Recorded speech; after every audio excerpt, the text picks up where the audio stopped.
Olá, eu sou Roberto Pires, um homem branco, de cabelo castanho, estou vestindo uma blusa cinza, estou numa sala que tem uma estante de livros no fundo e um quadro.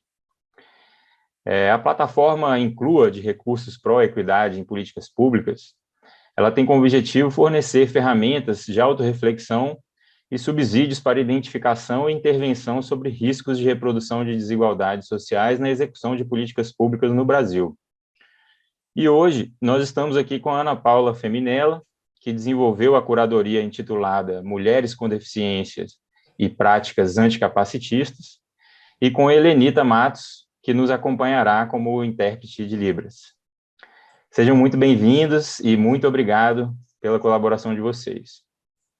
A Ana Paula é servidora pública federal com ampla experiência de atuação em políticas públicas voltadas para a inclusão de pessoas com deficiência. É também ativista na defesa de direitos humanos, educadora e pesquisadora.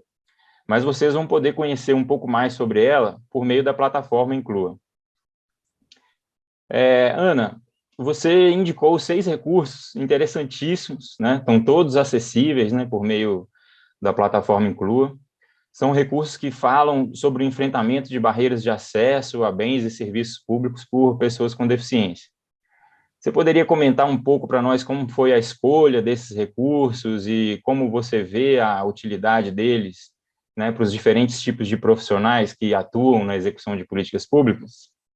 Olá, Roberto. Olá, Helenita. É um prazer estar aqui conversando sobre um tema que a gente gosta tanto, que é a inclusão de pessoas com deficiência e como é que isso acontece na gestão pública, né? Como é que a gente percebe na implementação de políticas públicas. Eu sou uma mulher branca, tenho cabelo preto com roxo, estou de óculos de grau e visto um vestido sem manga verde com branco. Ao meu fundo tem uma parede branca, né? A gente está se descrevendo por conta da acessibilidade para as pessoas que não nos veem no momento, né?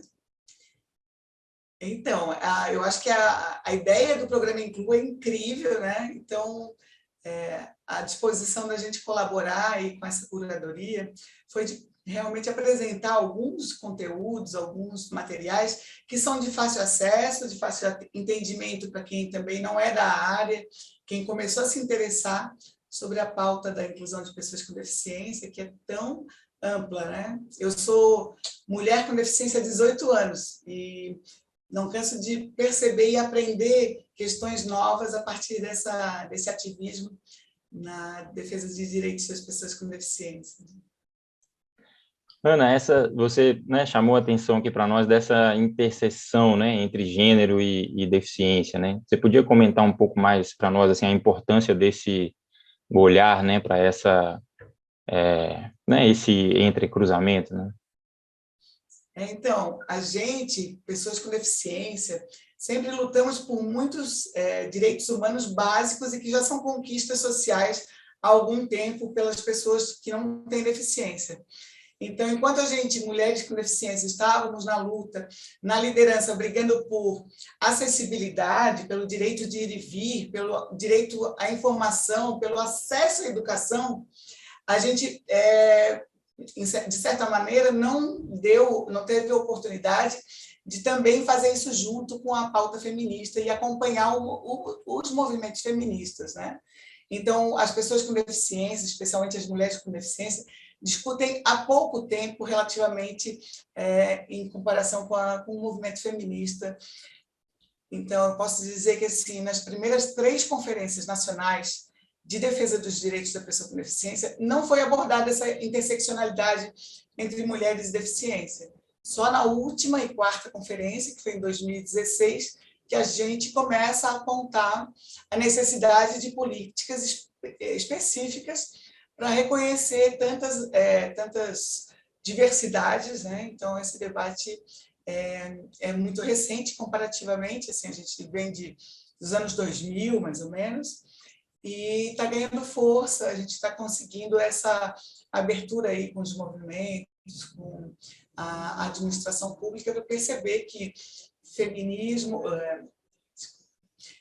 sexismo, né, e deficiência interagem e muitas vezes interagem também com o racismo estrutural, que são três componentes estruturais da nossa cultura, que precisam ser atingidos, né? Precisam ser desconstruídos, e que bom que a gente vai tentando fazer juntos, aprendendo com o movimento negro, aprendendo com o movimento feminista, a construir essa realidade diferente, que é a equiparação de oportunidades e direitos entre homens e mulheres, inclusive homens e mulheres com deficiência.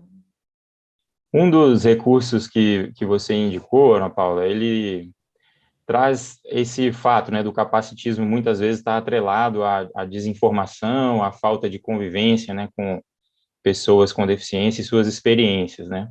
Aí como você vê a relevância da mídia e da comunicação, né, também por parte dos órgãos públicos, né, na construção dessas imagens, né, e como evitar a reprodução, né, de preconceitos nesse processo? Isso é super importante, né? E muitas vezes a gente vê tanto a mídia quanto até programas governamentais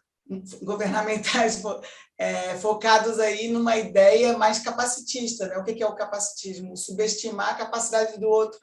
Então, a gente ainda tem estereótipos muito pesados contra nós, pessoas com deficiência, né? Eu uso cadeira de rodas, até esqueci de relatar, mas, assim, essa perspectiva de que a mídia pode contribuir para desconstruir questões que estão na nossa cultura. E a deficiência, muitas vezes, está vinculada a um modelo caritativo de deficiência, né? Onde a pessoa com deficiência é vista como alguém que requer caridade. Então, daí vê aquela figura na mídia do coitado, né? Olha só, se você não tomar vacina, como é que você vai ficar? Mostrando uma pessoa com deficiência na cadeira de rodas. Né? Isso aí tem programa... eu estou exemplificando, isso aí foi uma propaganda governamental, inclusive, do Ministério da Saúde. E a mídia também pode ajudar muito, porque muitas vezes a mídia, querendo ajudar, usa também um estereótipo de que nós somos super-heróis. Então, acaba também sendo pesado esse estereótipo de que somos heróis e heroínas, né? Que somos muito fortes. E quando na vida prática o que a gente vê é essa quantidade de barreiras que a gente tem para encontrar, para conseguir participar da sociedade de igualdade de oportunidades, né? Então, a gente tem no país um percentual muito grande de pessoas com deficiência, vai dar agora, né, com o novo censo do IBGE, a gente vai ter uma noção melhor, mas em 2010, 48 milhões de pessoas com deficiência, 48 milhões de brasileiros relataram ter pelo menos um tipo de deficiência. No mundo, estima-se que é cerca de 1 bilhão de pessoas, 15% da população mundial tem deficiência. E quando a gente vai para a lembrança da nossa escola, de quando a gente estudou, a gente custa lembrar de alguém com deficiência que estava estudando conosco, né, ou na faculdade. Então, essa barreira da convivência também gera esse gelo, essa invisibilidade das pessoas com deficiência nas políticas públicas, né? Então, a mídia é fundamental. Aquele manual, eu recomendo não só para quem trabalha na mídia, mas também para quem trabalha na assessoria de comunicação de órgãos públicos, de políticas públicas, porque ele é um jeito fácil, né, de identificar, inclusive, termos que não se usam mais, né? Então, como a gente tem uma legislação que ficou uns 30 anos de legislação, chamando a gente de PNE, né, portador de necessidades especiais, ainda precisa a gente se atualizar, além de capacitar, através da mídia, a gente consegue difundir essa evolução do debate sobre a deficiência. Em outros dois recursos, né, você chamou atenção para experiências, né, de vida de pessoas com deficiência que enfrentam dificuldades, né, para ter acesso a serviços como matricular crianças em escolas, ou enfrentam diferenças, né, de tratamento né, na lida com as pessoas com e sem deficiência, né? Com base nesses recursos, assim, o que você destacaria como sendo, né, algumas aprendizados e ideias importantes para a gente enfrentar essas situações? Aí eu gosto bastante da revista da RADES, né, que é uma organizada pela Fiocruz, porque ela apresenta seres humanos aí na luta diária em diversos contextos sociais, né?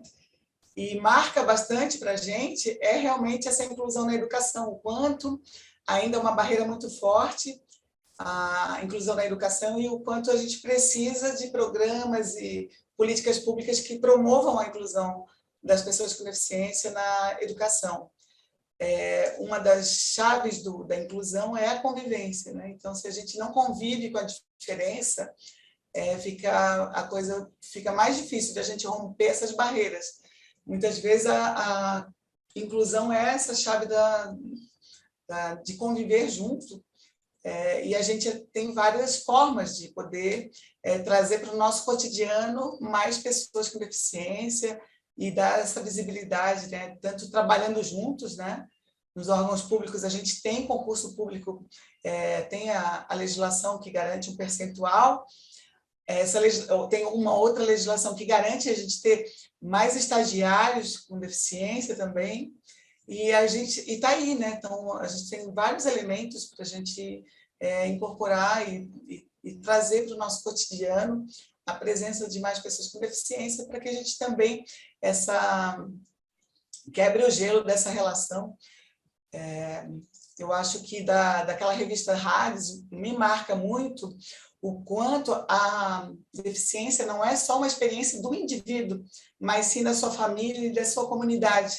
Então, é importante dizer que, muitas vezes, pela ausência de políticas públicas que promovam, né, e que combatam o capacitismo, a gente coloca para a família ou para a sua comunidade específica todo o ônus desse capacitismo.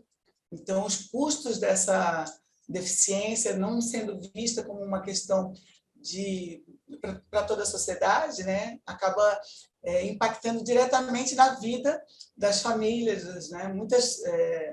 É marcante a quantidade de relatos, e até tem dados sobre a quantidade de casais que se separam logo após o nascimento de uma criança com deficiência, né? E aí essa sobrecarga da mãe, né, ou da avó, como responsável da criança com deficiência. Então, é bastante dura essa relação gênero e deficiência, ela extrapola a relação da mulher com deficiência, também abarca a visibilidade de quem cuida de quem tem deficiência, né?